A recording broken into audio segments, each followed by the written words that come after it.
Welcome back to the Working on the Dad Pod. I'm Alex. With me, as always, is Ethan. And today we are working out. Let's get to work. Let's do How it. you doing, Ethan? I'm good. How are you?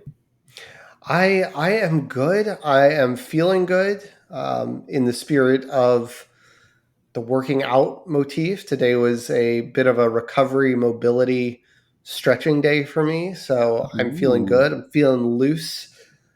But yeah, today's going to be an interesting topic. It's kind of a follow up to our dieting conversation Mm-hmm. from, I guess, a couple weeks ago now. We're going to do a check in with our weight Mm-hmm. and all that kind of stuff. But first, let's get to wins and losses. Ethan, do you want to start us off with a win, or you want me I do to? want to start us You want off to with a win. all right. So, um, we, my wife and I, have kind of found out, and I'm sure because I'm putting it out there in the universe, it's going to end. But we have found out how to almost instantly and flawlessly calm our infant down. Turns out she is a Swiftie. We throw on any Taylor Swift song, and that kid stops crying and starts smiling. And we both really like Taylor Swift, so it's actually like just a win-win for all parties. And now our toddler is obsessed only with "Look What You Made Me Do." I think she just likes saying that, so she'll just be like, "Look what you made me do. Look what you made me do. Look what you made me do.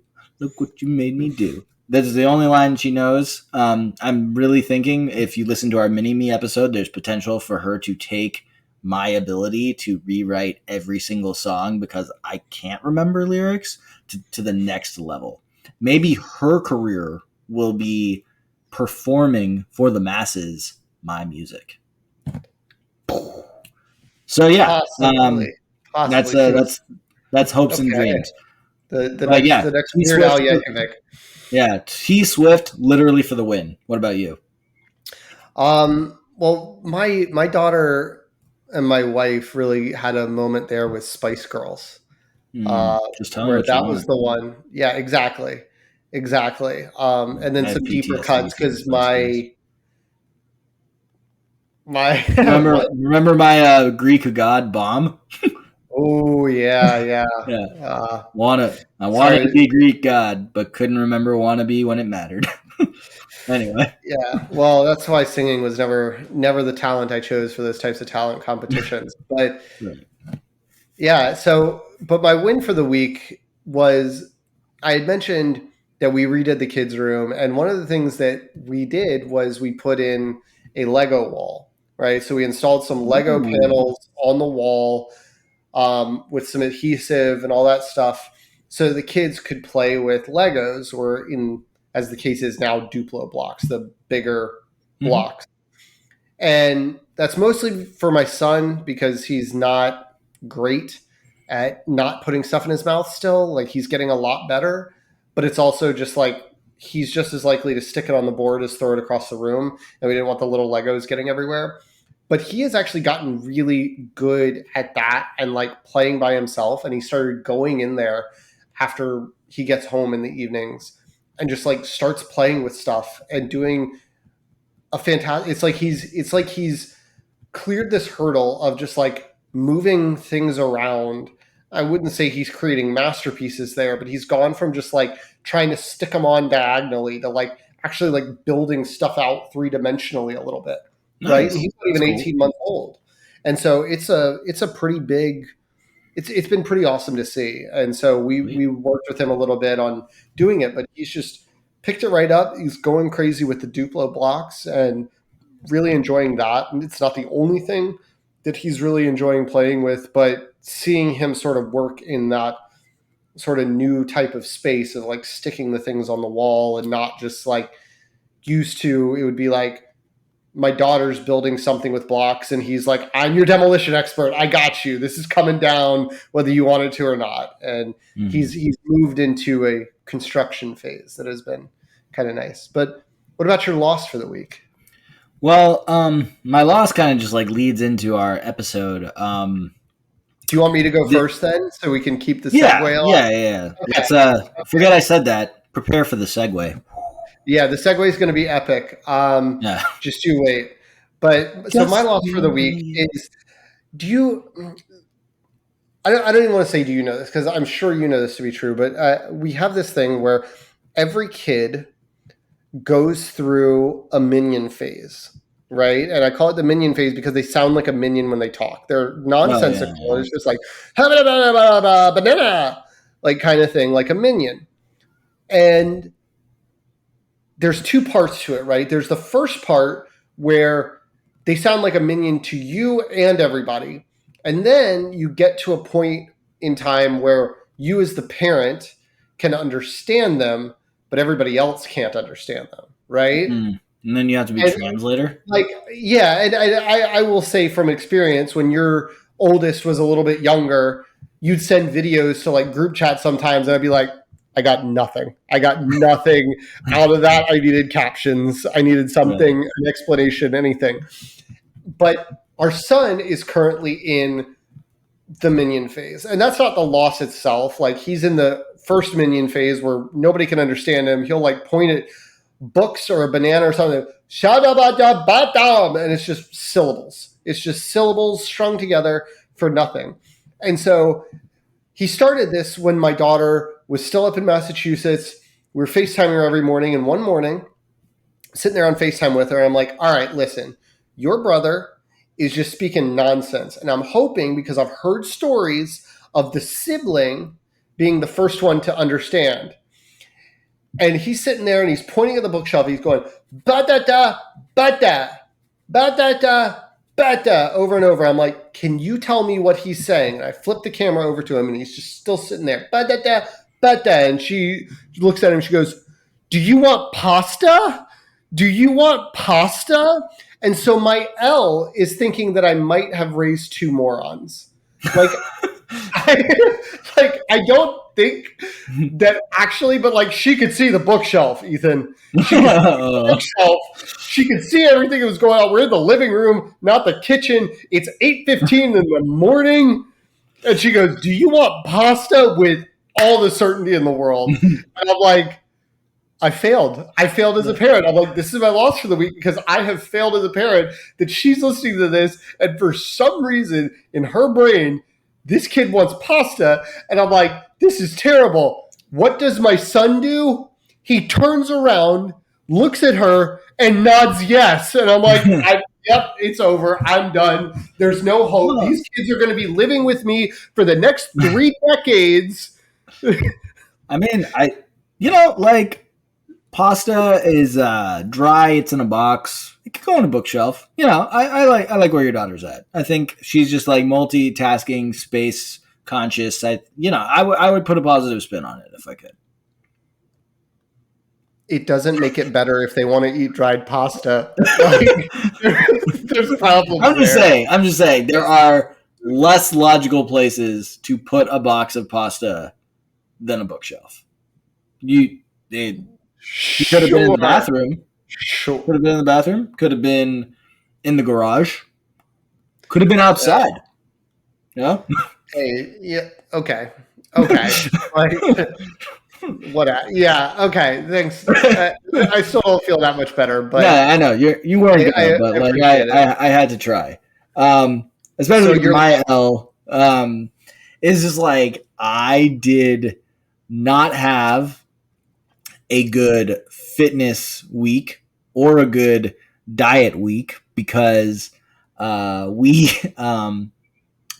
we had tried a new buffet that opened, a breakfast buffet, and I went against my health conscious judgment for my I better get my money's worth and like judgment. And I definitely, we talked about the meat sweats last week, definitely had those.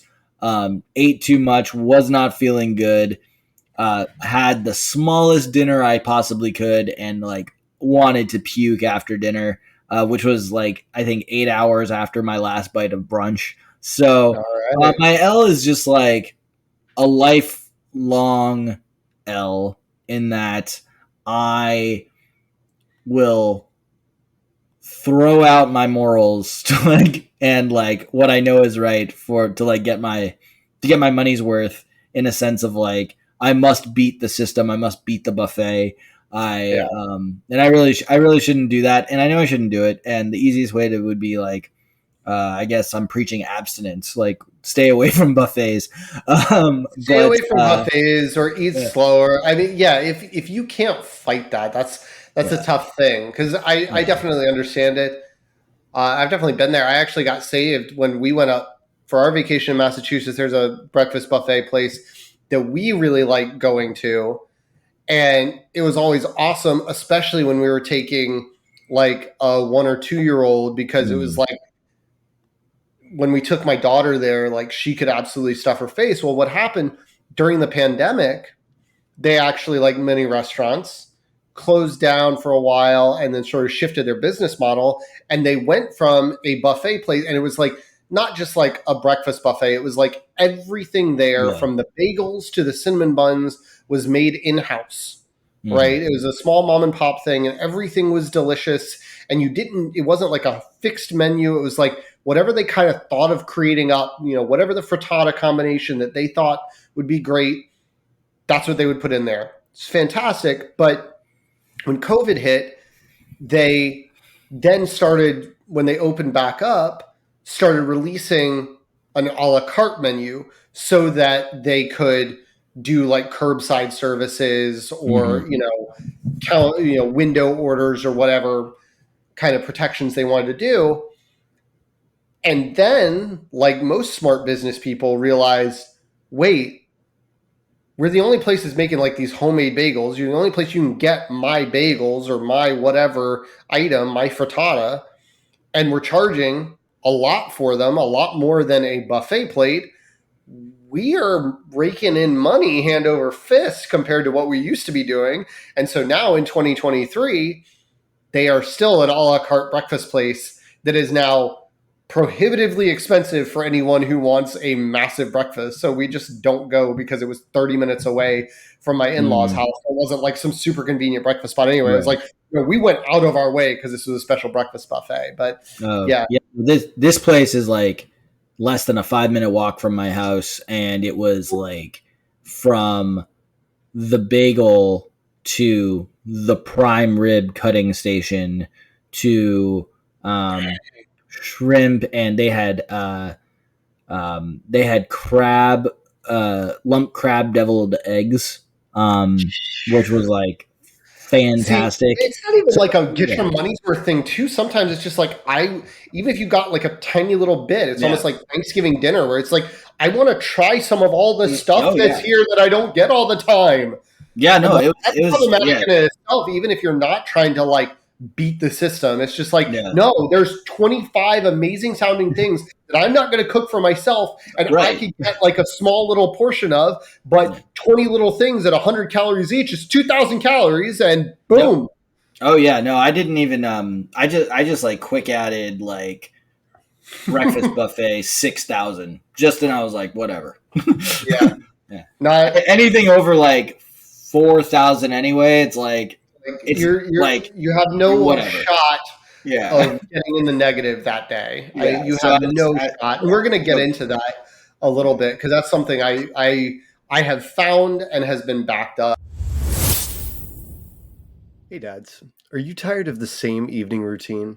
Dinner, maybe some playtime with toys that get left everywhere, brushing teeth, and then bed? Next time, pull out a Wongo puzzle and do something different that you and the kids will enjoy together. Wongo is the perfect balance of a good challenge without being so hard that you stop talking to each other and leave your family forever. Trust me, once you try Wongo, you'll never go back to a boring old jigsaw puzzle. They're 100% wooden puzzles. They'll last forever. Each piece is hand drawn, so no two pieces are the same, and you'll discover some fun whimsy pieces as you work through it. They come in a custom wooden box, which is perfect for storage and gifting. With stunning designs and unique shapes, Wongo puzzles are a cut above the rest. I'm partial to the animal designs like the sea tortoise and the elephant because my kids get excited about them even more. It was great to pull out a puzzle and be done in a night and not have to have it on the table for a week, forget about it. maybe get fruit pieces all over it or something like that. So, what are you waiting for? Go to wongopuzzles.com, pick your puzzle today, and be sure to use the promo code WOTDP to get 10% off your order. This is the most fun you've had with a puzzle guaranteed, or your money back. Go to WONGO puzzles.com and use the code WOTDP to get 10% off your order and get puzzling right now. But I think that was a very good segue into our main topic for tonight, which Yeah. is fitness and working out. And like I said, it's going to kind of dovetail with our nutrition episode. We're going to do a check-in at the end of this episode to how we're doing with our various goals. We can remind people briefly what our goals were, but for me, working out is something that has become a very large part of my life. Like I am not like some big buff dude. I stood up there so that the people on video could like see a little bit more of my torso. I'm not Mr. Olympia. I don't have single digit body fat, but I do enjoy working out. Part of that has just been it's one of those things that I have just enjoyed learning more and more about from various resources. A lot of the resources that I really enjoy are very science based and science backed. So I am going to link them in the episode description so that other people can do them. They're all free resources. The other thing that's true for me and why fitness is such a big part of my life is my wife is a certified personal trainer. It's what she does every day for her day job. And so we talk about it. Sometimes we'll be going on like post lunch walks and we're talking about like workouts and form and this, that, and the other and concepts because like I love it as a hobby and she loves it as a profession. But I think we both started probably in different places with just like exercise. So why don't you start if you want to, or I can start with how you sort of grew up around fitness and like how it's evolved for you and like what you've done over the years. Yeah. So I have been the same height since fifth grade. Right. Um, and so that is 24 years now. And my weight has fluctuated, but for a while, until I was about 22 years old, I can safely say I was a fat kid. Um, Mm-hmm. I would get into really good shape around football season, but I was still like heavy, and I was able to turn that fat into strength. But even from like fifth grade on, like I was body conscious, and I would try to. I started lifting weights really really young because like I could and I was strong and like I uh in my peak football, I like would have done pretty well at like the NFL Combine with the 225 reps on the bench press. I Yeah. was hitting a lot of those. Um, so like I always had strength, and there's I don't know how much research you've done on lifting weights too early and growth plates. I don't know if any of that's true. Maybe I The science seems to suggest that that does absolutely nothing to hinder growth. okay. So That I'm so your so growth is I'm just pretty short much because of locked bad in. genes. Yeah. Yeah. Okay. All right. Yeah. Well, dang I it. don't think that did it. Yeah. Sorry. Anyway, um, but I didn't really get good at exercising and working out until I paired it with calorie counting, to be honest. And that wasn't until I was 22, and I alluded to last when we talked about the diet, working on the diet, that like my parents just like saw me on the couch and like handed me a gym membership card, Right. and because I was in a bad spot, and I'm really glad they did that. But um, what's hard, I think, for me right now is um, I do not have a spouse who is a personal trainer. In fact, my spouse, my wife, she doesn't like work out per se because her job has a lot of walking. She's on her feet a lot, so like she's Yeah. naturally just like moving around. Sure. Getting them And steps. I, yeah, and I you know, I don't really enjoy working out like you do. I part of that's because like I'm not working out like with somebody, Hmm. and yeah, no, I mean yeah, I wish I liked it more. Like every obviously I enjoy like the end result of like liking how I look and losing weight or gaining muscle, but I don't enjoy the process, and Yeah. that's problematic. Yeah. And so I definitely get that. And my journey is a little bit different because I did not play strength based sports when I was in high school, right? And so I played tennis, I played golf, I played baseball, and I didn't play baseball in high school. So like the baseball team would do some strength training stuff, not nearly as much as the football team or even as much as the basketball team, but like I was not a part of that because I was not playing baseball at that point anyway. So golf, there's no, you go to the driving range and hit balls. There's no like working out. You just practice on your hand-eye coordination and moving your Mm. body through space. And at that point in the early 2000s, I think there was even less emphasis on working out in the golf space until Tiger started making that mainstream. And that's a whole other conversation. But then for tennis, it was just conditioning, right? You like you don't want to be big, you don't want to be bulky, you don't even really need to be like have a lot of like long steady state cardio endurance. You're kind of running in fits and spurts and like more quick agility stuff. So it was a lot of suicides, right? And I think for me, one thing, I don't want to say I regret this, but one thing that definitely affected my fitness journey was like growing up with divorced parents. Like my dad pretty regularly went to the gym, but I didn't live with my dad. He lived 30 minutes away. And so like it wasn't like he could take me to the gym and show me anything. And I did, like the bench press test or whatever in like ninth grade gym class. And that was about it. But I didn't have regular access to weights to do weightlifting. I didn't have any real interest in going out of my way to like get a gym membership or get dropped off at the gym before I could drive. And my mom, she was huge on like the 70s and 80s craze of, like workout tapes. Like she would do workout tapes like Jane Fonda or whatever in the living room. And it's just a lot of like 5 pound dumbbells at the most, a lot of, we're talking leg warmers, like singlets, all the whole 9 yards, bright neon colors. Like there's a lot of that in my childhood. When I woke up, she'd be in the middle of it. I'd like eat my breakfast right next to the TV, watching whatever workout for her. So that was like my version of like, and I'm like, this isn't for me. Doesn't take very long to figure out that that's not for you.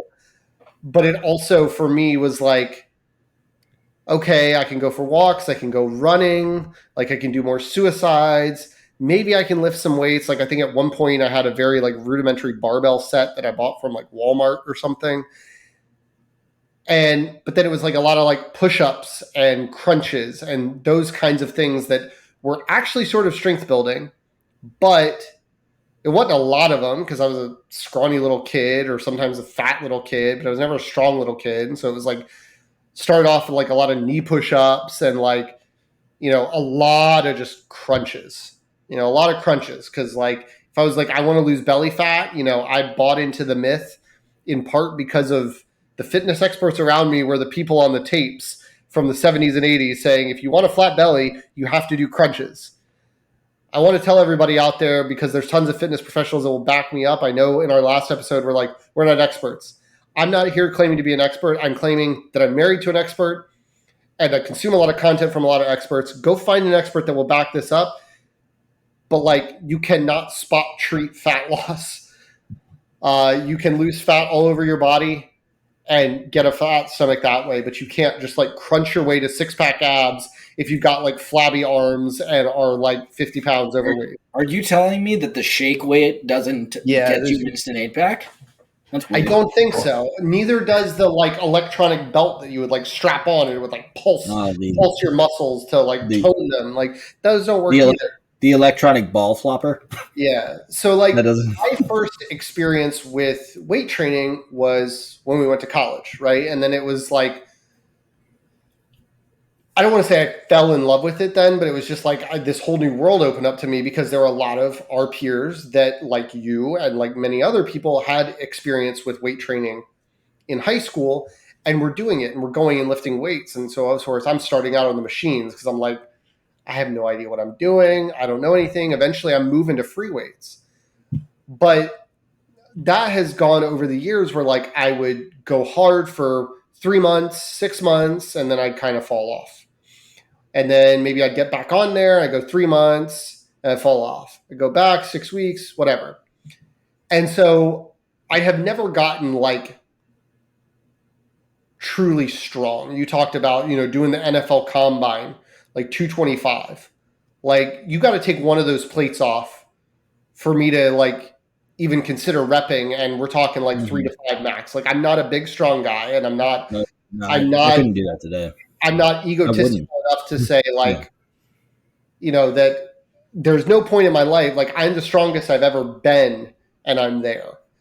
But if I could go back and tell myself like, well, I'll get to that in a minute, but yeah, I just basically I started my whole journey like with weightlifting, but it was so start and stop. And until the last few years, honestly, I have not been consistent with my weight training.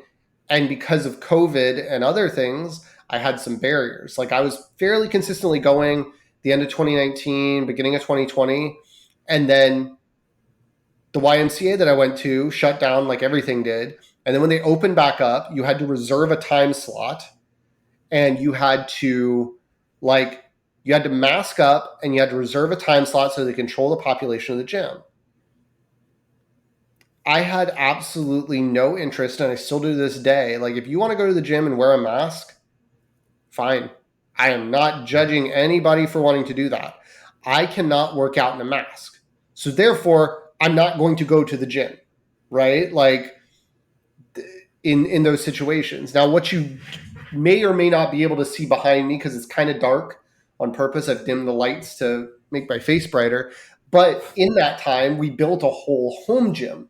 So I'm in my wife's office where she actually trains clients. There's a hook up above me that maybe I can get into view.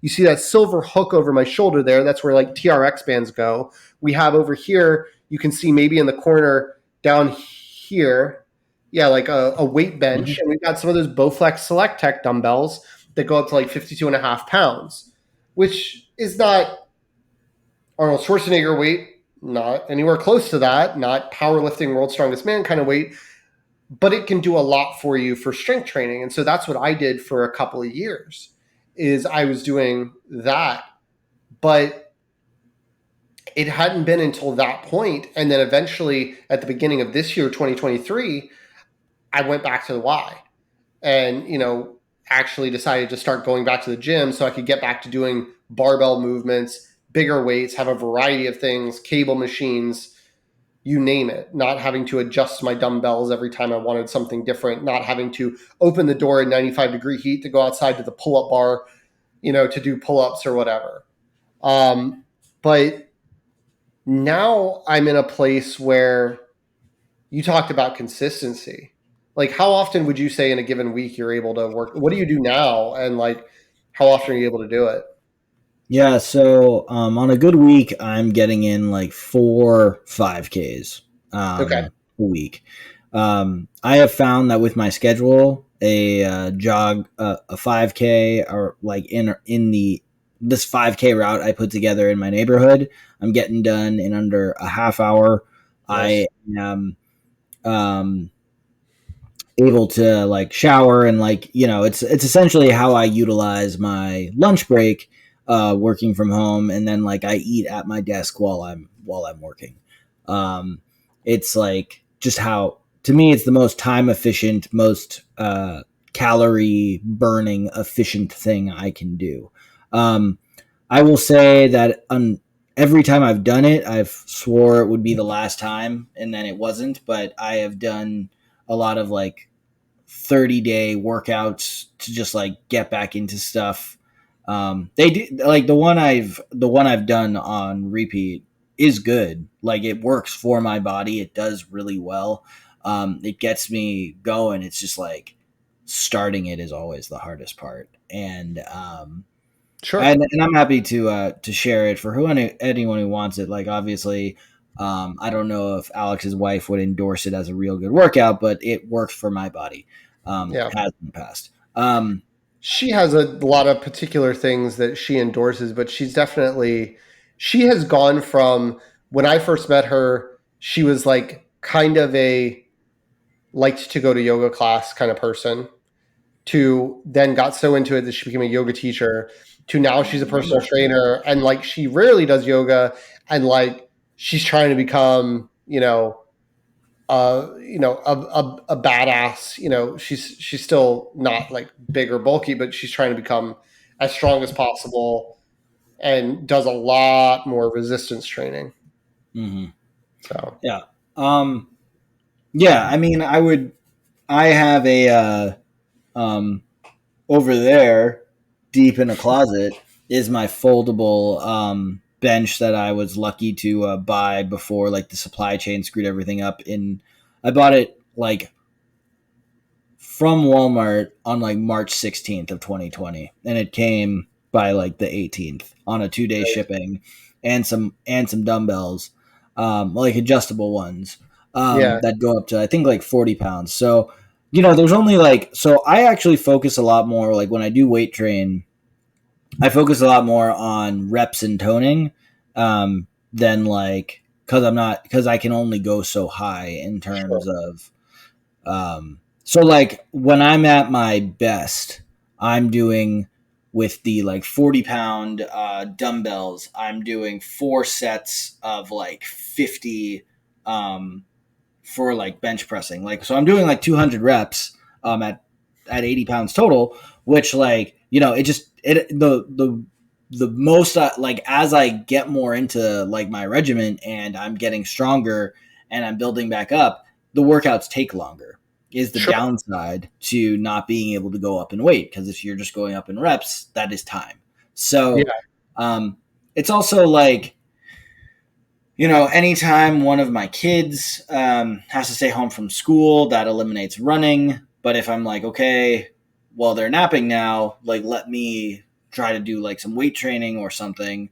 And like, especially with the infant, I don't want to be like all sweaty and gross if she's like homesick and starts crying and I got to pick her up. So it's like, there's anytime I really get things going, something impacts it. yeah. Um, Yeah, and that's been a big thing for me. And one of the things that made it, and this is like a piece of advice that, could help somebody if this resonates with you.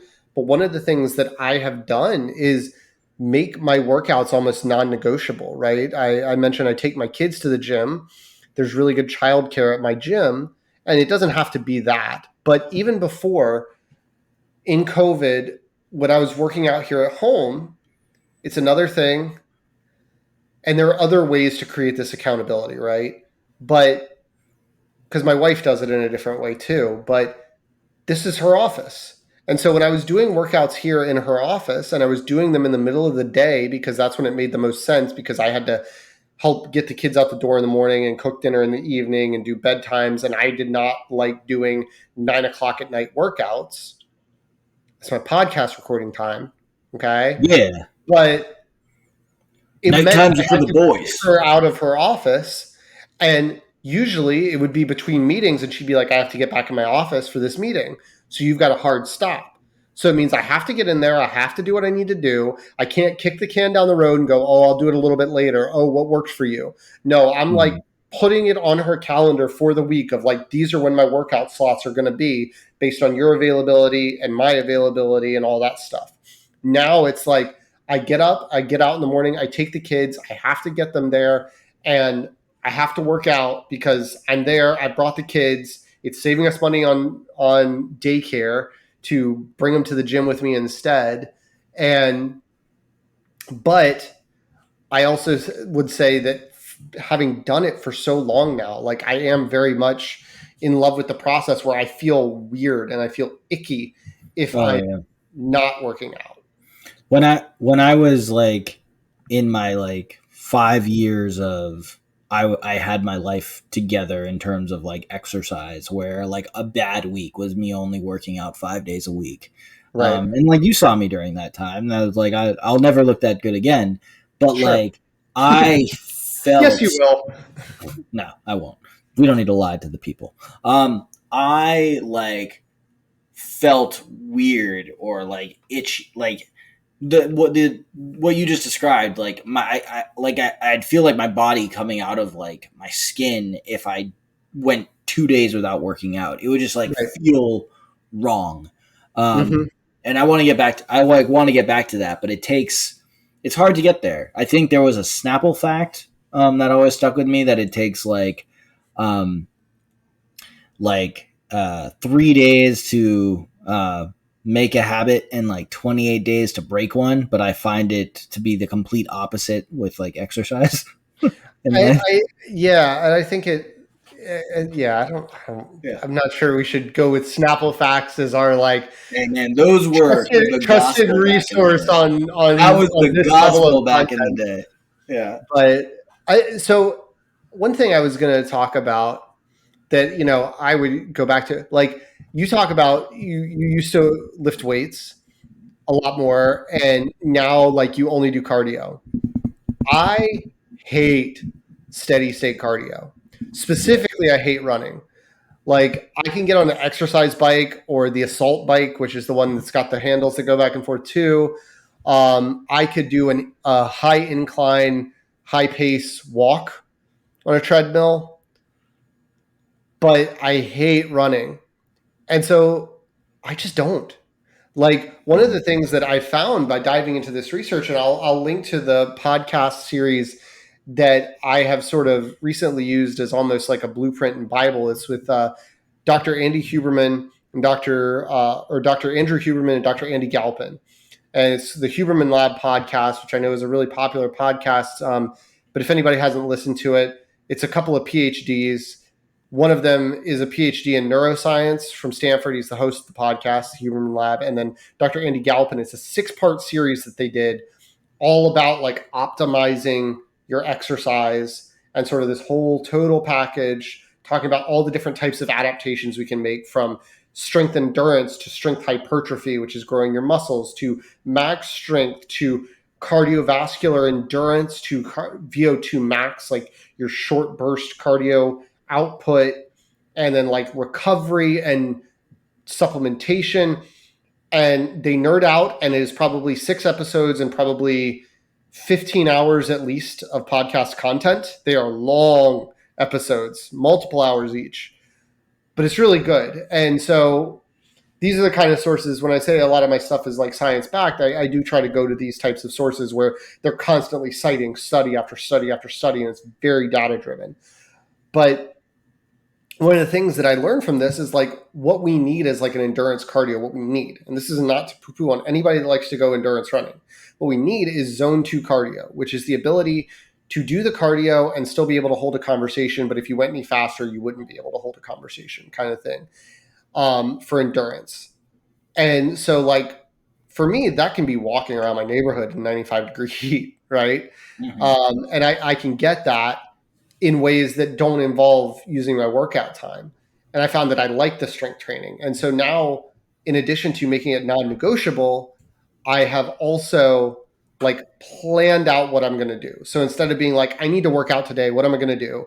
I have a plan. And by I have a plan, I don't just mean like, I am going to do a chest day today, or I don't really do chest days anymore. I do push days or pull days or total body days. Like, I try to do a lot of different movements that way. If something happens with one of my kids, they have to be home from school.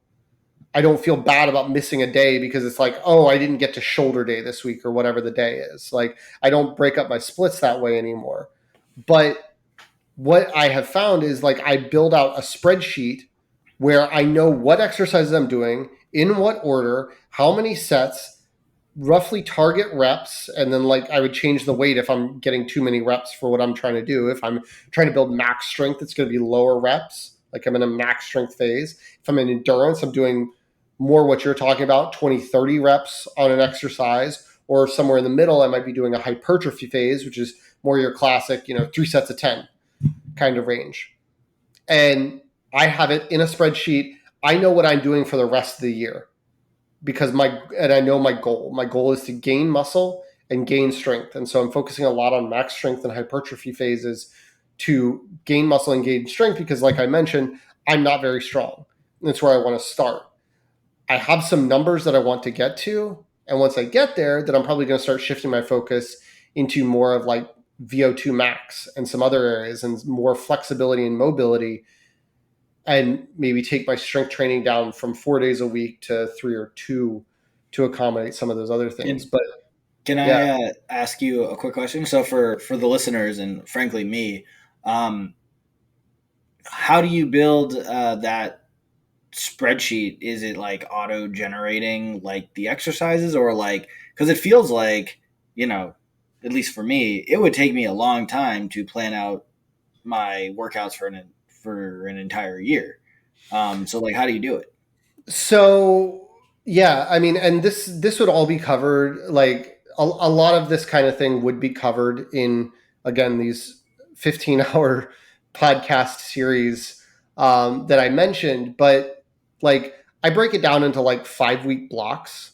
Um, Mm, And so it's like if I'm doing an endurance phase, it's not just to give you like, I'll give you my workout that I'm doing right now, right? I'm in a max strength phase.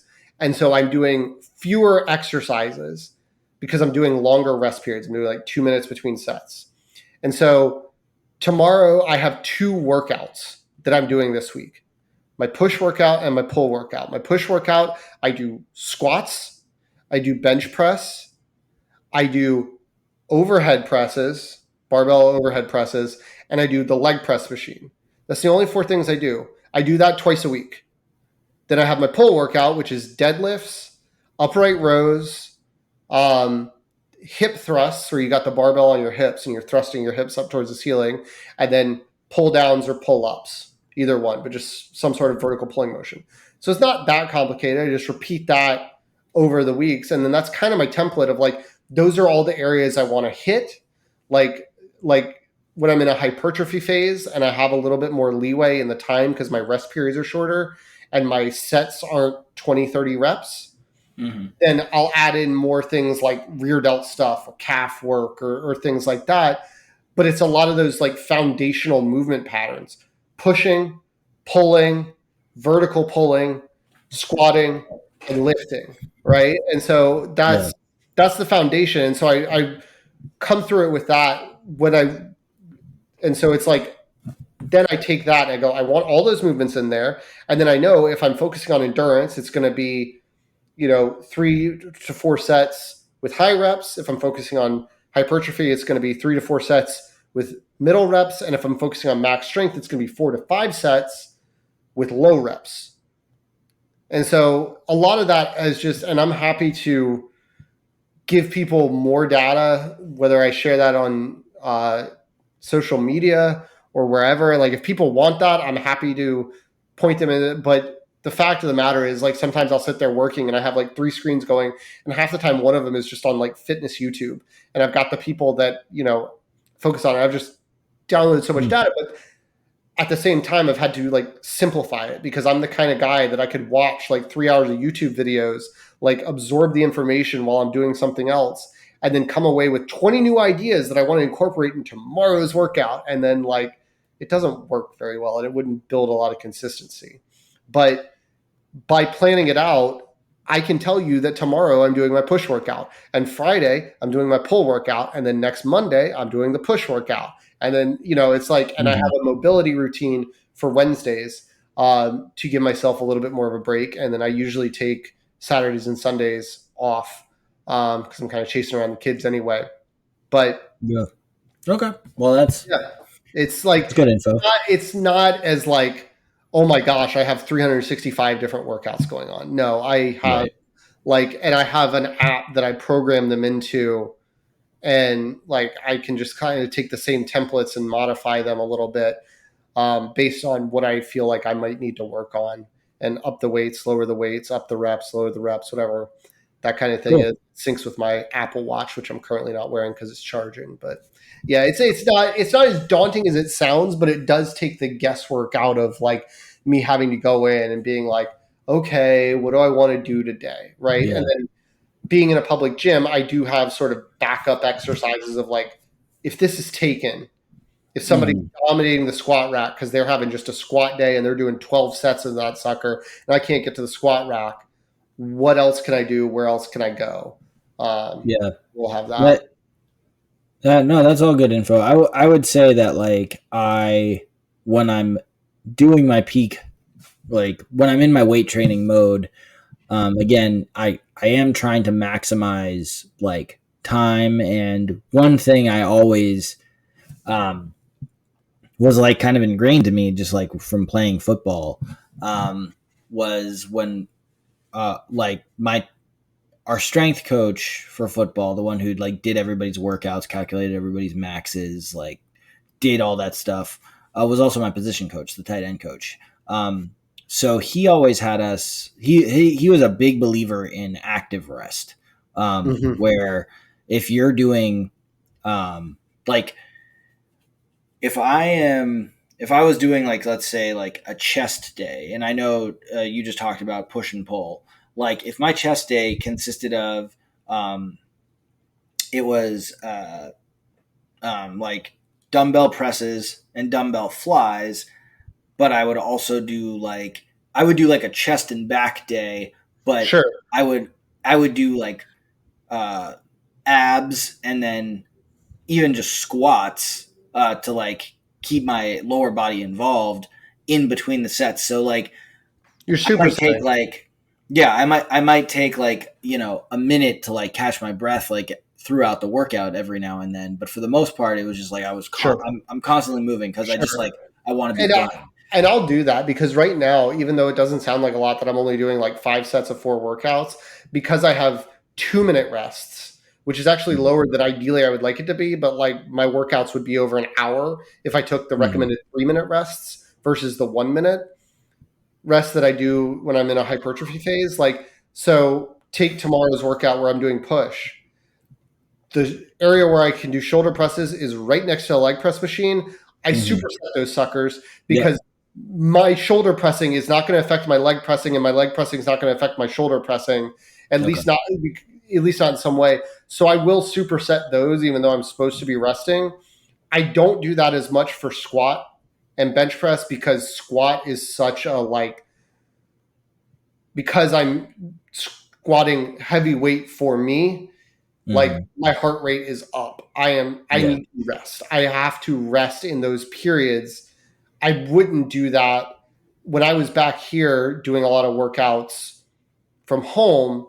I would do a lot more supersets because again, my dumbbells are maxing out at 52 and a half Mhm. pounds. And so I'd be doing something where I'm doing like lunges with like 30 pounds stuff and then moving into pull-ups and then coming, yeah. Yeah. There's nothing wrong with supersetting. I think that that's Yeah. a very valuable thing. And it can also function if done in the right, I don't want to say the right way, but it can function as a bit of a cardio workout if you're Mhm. using it as sort of this thing not to like, is probably not the best tactic for building muscle. Sure. Like to superset and constantly be moving and constantly throwing stuff around for your entire workout based on, again, the research that I have heard. Mhm. It's probably not the best way to do it, but at the same time, doing that is better than not doing it. And so, Mhm. if I could go back to my younger self and give my younger self advice, it would be, I feel like I have like 4 or 5 things that I would say to them. The first thing would be show up, because like showing up and being there every day, like, and this is something that my wife has talked about on her podcast, she's written blog posts about, and she's a huge advocate of this. Showing up and giving a B effort or a C effort every day is a lot better than showing up only on the days you can give an A effort. Like, shit happens, life happens.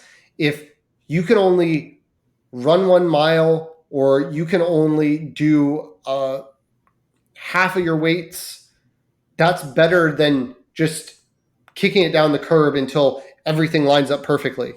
Mm-hmm. The second thing I would do, and this has been a huge problem for me in my quest to get stronger, not recently, but in the past, in addition to not always showing up, is focusing on form. Because you mentioned we're in our mid 30s now, and I built some really crap habits by like, I didn't have a weightlifting coach teaching me how to bench press the first time or how to squat or how to deadlift or how to do any of that stuff. You know, like I would kind of Google around, figure some stuff out. I have now watched extensive videos on form, but I created some serious problems for myself because it was like every time I go in, it's like I'm adding 5 pounds to each side of this bar. I'm adding 5 pounds to each side of this bar. Mm-hmm. And then my bench press would go from all the way down to my chest, all the way up to all of a sudden I'm doing half Mm-hmm. reps because I'm getting the weight up and I'm getting more weight up than I used to. And I had for the longest time earlier this year because of these problems of not focusing on my form, I had a shoulder impingement where like even trying to stand at my kitchen counter and do a push up off the kitchen counter at like a 45-degree angle hurt my shoulder and shot pain down my arm because I had done things so bad. And I have like some hip problems and I had this thing that I had to work through in my back where like I had been compensating on like all my rowing movements by like jacking my trap up on one side so that when like I tried to squeeze my shoulder blades together, it actually looked like this. One was way raised up. And my wife looked at me one day without my shirt off, like doing it. And she goes, "What the hell is going on? You're jacking this shoulder up and you're like on a diagonal." And these are just problems that like I had just been rowing like that for years and not known it was like a problem because I was young and I wasn't Mm-hmm. seeing the repercussions and I wasn't hitting the gym so consistently that like the Right. problems had time to sort of work themselves out. And then the last thing, I think my third tip, in addition, so show up every day, focus on form. I saw a dad, which reminds me of an anecdote. I saw a dad in the gym the other day. He was with his son. That's how I knew it was a dad. But he was with his son who was probably 13, 14 years old. So right at that beginning age of working out.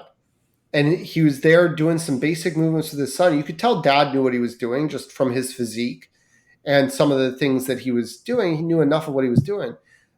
But his son, he's like coaching him up, and his son was doing quarter squats and just bad range of motion and terrible form. And I'm like, but he's putting a lot of weight on, and this kid was not like, this kid didn't strike me as like the star athlete of the school. All right. Like he it wasn't like this a kid that you know was like trying to get to all American status. Everybody's welcome in the gym. I applaud everybody. I'm just commenting on this kid didn't look like he had a lot of weightlifting experience going on, and he's just doing everything with horrible form. I'm not the person. I don't go correct people in the gym, and I don't interject with all the things I'm spitting out here because it's your own business. But I just thought to myself, whenever my kids if they ever decide they want to weight train, obviously my wife is going to be focusing on form because my wife knows more about form than I do. We were just having a conversation before I came out here, fixing my squat form and some things that I'm still doing wrong that I didn't even notice I was doing wrong that she was correcting in the romantic type stuff that we talk about. But Mm-hmm. I'm like, yeah, like that those kind of things. And then the last thing would be, and you've mentioned this about calorie burn. I actually got to a place fairly recently of like finally accepting what many a fitness professional says is like you cannot outwork a bad diet, right? Yeah. Like so I have stopped trying to work out as a way to like earn dessert or earn more calories in my budget or whatever. I have stopped it because whether you're running or whether you're lifting weights, like unless you are doing like high intensity interval training for a very long period of time or something, you're probably only going to burn like 300 calories in an hour, something around there. It's going to be different for everybody. Don't take that as like gospel, but like it's just like I could undo that with like 3 cookies, Yeah. Oh yeah. like No. No. real I easy, real easy. Yeah, no, and that's a really good, point. I only mentioned it because, it's, um, as we talked about in the diet episode, the math is calories in, calories out. Absolutely. So if I know that, like, I can get the most out by doing a 5K in under 30 minutes, and that's like what I have time for, that's what I'm going to do. Sure, sure. Is And like I just think that where it comes down. also is dependent upon like, but I think it's to me more, it wasn't even like as a counterpoint to you. I think there's a lot of people, and I was definitely guilty of this, especially in college, and I could get away with it more in college, but like I just did a workout, therefore I get a treat or something. And maybe I'd Mm-hmm. go to the juice bar in the school gym, or I go somewhere. I know a lot of people go to somewhere like a tropical smoothie, and they'll go get Mm-hmm. like a 600-calorie smoothie and be like, but it's a protein shake. And it's like, well, it's a protein shake with 400 other calories of stuff in it, Right, and you right. just burn Yeah, 300 and you're consuming totally. 600. Like the math isn't mathing there, Yeah, right? And right. No, so, and that's, but like and I thinking that like if I just go hard in the gym, then I can eat whatever I want. That kind of actually did work in college, but that does not work in my 30s. yeah, And it was probably a lot more about the fact that I think we, as people, probably overestimate how much we're burning when actually working out, and underestimating how how much much they're, we burn and from like getting our steps in. right, and I will say that because of that, I like overcorrect in the other directions. Like I will sometimes add, like if I'm just like quick calorie adding for like a meal, like I will definitely like do like overestimate, and then in response, like if I'm like, oh, I worked out for 30 minutes, like my like watch didn't catch it, I'm just gonna say I burned 200. So like I'm not giving myself enough credit, and then Yeah, like so that like, because mentally that'll help me like, at least stay within like the limits. You know what I mean? Like because it sure, is just sure. math, and Keep, that keep and the I'm margin not for error. endorsing. Yeah, and I'm not endorsing that. I'm just saying I do it sometimes. Yeah, Um, yeah. Um,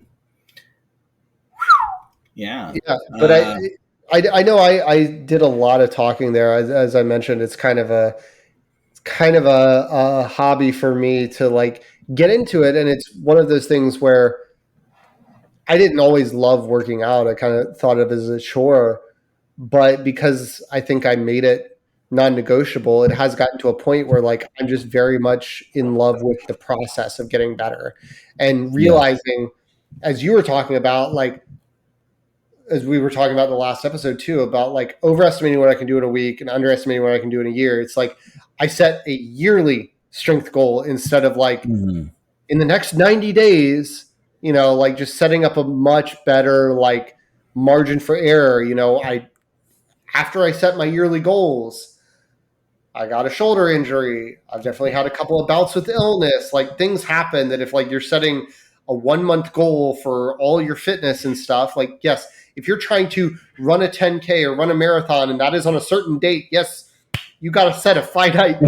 You got to set a Right. finite thing. If you are a bodybuilder trying to compete or a power lifter trying to compete or any sort of competition, yes, there's a finite date on that. But like if you're just trying to better yourself for yourself, set the date a little bit further, give yourself a little bit more grace, give yourself more margin for error, and then work every day.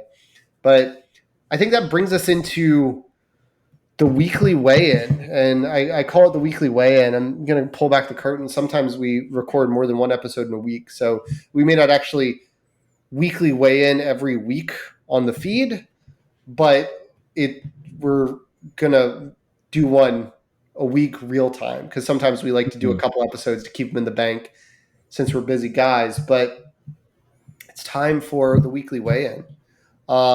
Ethan, why don't you Yeah. go first? Just remind people, I guess, maybe where you were, what your goal is, and where you got Yeah. to, and maybe if there are any nuggets that you've learned. Maybe not. There don't have to be. No, so this was a bad week in that like I had the whole buffet episode, but I will say there was progress. Nice. Um, last week My totally nude naked weight was 192.7. My goal is to be a totally nude naked 175. You're really trying to And paint a visual picture here with that. oh yeah, I want it. And before we started recording tonight, I was a totally nude 191.8. So I lost zero point 0.9. No, wait, did I say that right?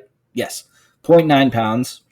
And um, I did reset my goals. I had been, when I was a youth, hitting that losing 2 pounds a week in 6 months, really did work. I don't have that luxury now, so I switched mine to losing 1 pound a week. So I Yeah. just almost got there. But I still think if I didn't have the bad buffet day, I might have actually hit it this week. So no buffets going Yeah. into our next Yeah. recording session. What about you? So last week I weighed in at 185.5, and my goal based on my calorie calculator was to lose a quarter pound per week. I weighed in this week at 184 even. So I lost a pound and a half. As we mentioned in the last episode, there's a lot of fluctuations that can go on day to day in the course of a day. I did weigh myself at the same time as I did last week. Tried to do it under similar conditions. I don't weigh myself nude because I'm in a public locker room and I'm not Understand. about to shower. So I'd have to take off my sweaty clothes and then put my sweaty clothes back on. Um, so I don't do that, but I lost a pound and a half. And the thing Congrats. I actually learned is like, I don't mind it. And I don't want to like overcorrect on one thing. I don't mind losing a pound and a half. It's just, it's over a pound more than I was expecting to lose. And so it definitely has me wanting to look at the trends over time. Like if I get down and next week we come back and I'm at 183 and I keep losing like a pound a week when I'm not trying to, then I'll probably start having to have a conversation with myself and my calorie calculator of like, okay, what's going on? Either I'm burning more than I think I'm burning, or possibly like my maintenance calorie that I'm subtracting from might be higher than I thought it was, right? Which may present a problem in itself because I think honestly, some of this can be attributed to like I'm supposed to hit a number, and for at least 6 out of 7 days, I have been 300 calories under the number because I've been, but those days, because my daughter's been out of town, I would take the dog for a morning walk. My wife and I would go for a post lunch walk. And then in the evenings, because my son was getting fussy before bedtime, we'd go for another 30-minute walk. And so I'd have like over 100 activity minutes along with my weightlifting going on, over 1,000 calories burned. And I think there's probably a lot of variability in what an Apple Watch Mhm. back on calorie burns.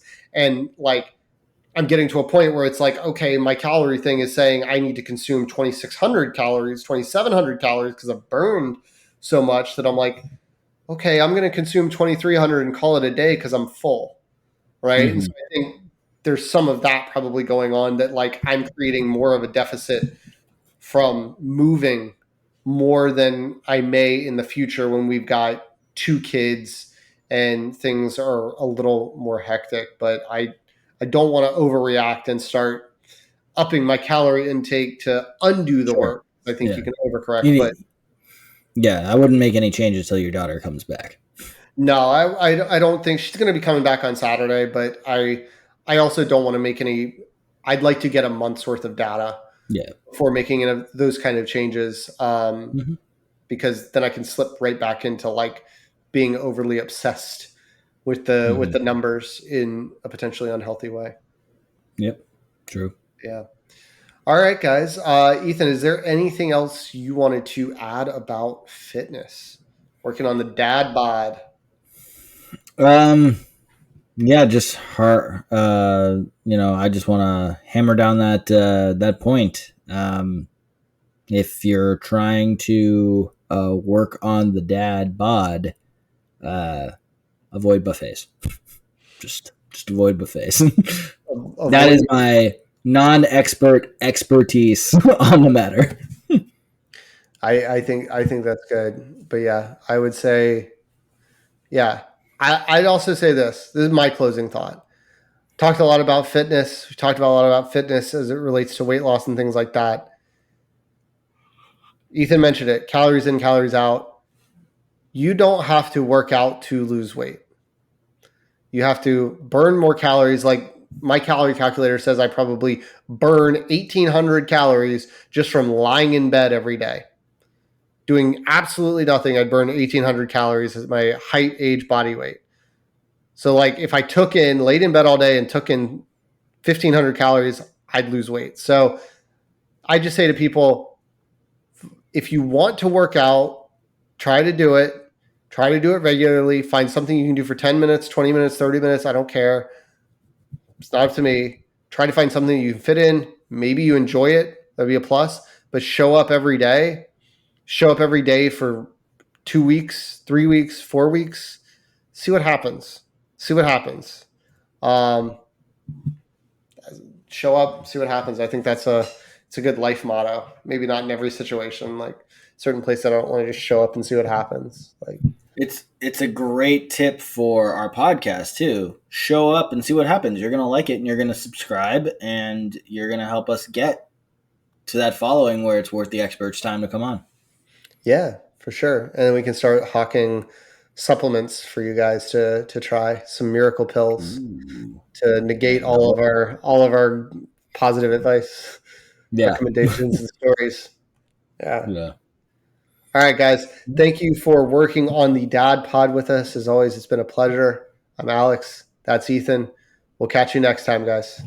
Later. Have a good night. Later. Thanks for working on the Dad Pod with us. Any resources that we mentioned during the show will be in the show notes. If you have questions, thoughts, or just want to talk with us, the best place is in the comments on YouTube. We're on YouTube, TikTok, Instagram, and Threads at Working on the Dad Pod, and on Twitter at Working on Dad Pod. Following and subscribing is always appreciated. Please rate and review us. That helps get the show to new people. And if you know a dad who would enjoy our show, sharing it with them is a huge help to them and us. Have a great week.